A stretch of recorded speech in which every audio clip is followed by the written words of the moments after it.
अस्सलाम वालेकुम दोस्तों, उम्मीद है कि आप खैरियत से होंगे। आज 1 अगस्त सऊदी अरब की कुछ ज़रूरी खबरें आपके साथ शेयर करेंगे। वीडियो को बिना स्किप किए अंत तक बने रहिएगा।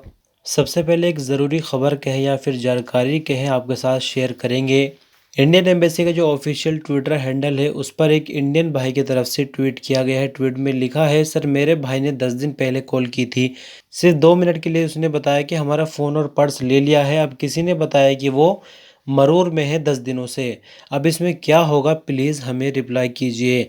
तो देखिए यहाँ पर पूरा मामला आपको समझा दें कि इनके भाई ने इमरजेंसी में इनको कॉल की, 2 मिनट इनकी बात हुई और उसने बताया कि फ़ोन और पर्स वगैरह भी इनका ले रहे हैं, यानी जमा कर रहे हैं। मरूर का मतलब आप समझ सकते हैं कि ट्रैफिक पुलिस की कस्टडी में, यानी कोई एक्सीडेंट वगैरह का मामला हो सकता है।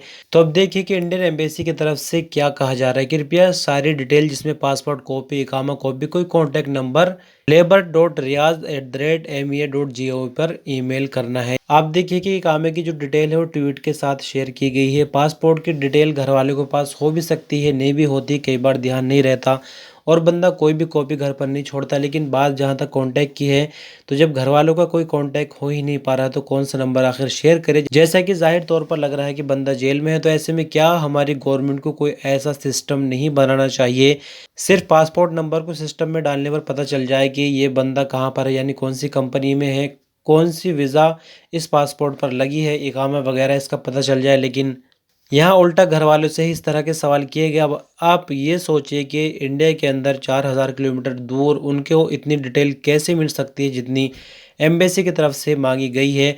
और ऐसे में बहुत से केसेस में देखा गया है कि बंदा कई कई साल तक जेल में बंद रहता है और परिवार कुछ भी नहीं कर पाता क्योंकि परिवार के पास पर्याप्त रिसोर्स नहीं होती। लेकिन हमारी भी यही विनती होगी कि सरकार को कोई ठोस कदम ऐसा उठाना चाहिए कि बंदे के पासपोर्ट नंबर से पूरी डिटेल मिल जाए और आगे की कार्रवाई की जाए। आपकी क्या राय है, कमेंट करके ज़रूर बताएं।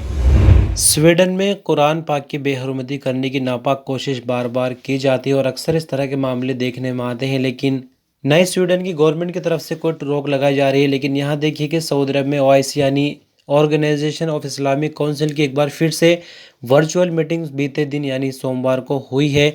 और इस वर्चुअल मीटिंग के दौरान फिर से यही मुद्दा उठाया गया कि स्वीडन और डेनमार्क में कुरान पाक की बेहरमती करने के जो बार बार वाक़ये होते हैं उसके बारे में कोई ठोस कदम उठाया जाए। यानी सब देश एक दूसरे से कह ही रहे कि ये गलत है और इस पर रोक लगनी चाहिए, लेकिन अभी तक कुछ भी ग्राउंड लेवल पर देखने को नहीं मिल रहा।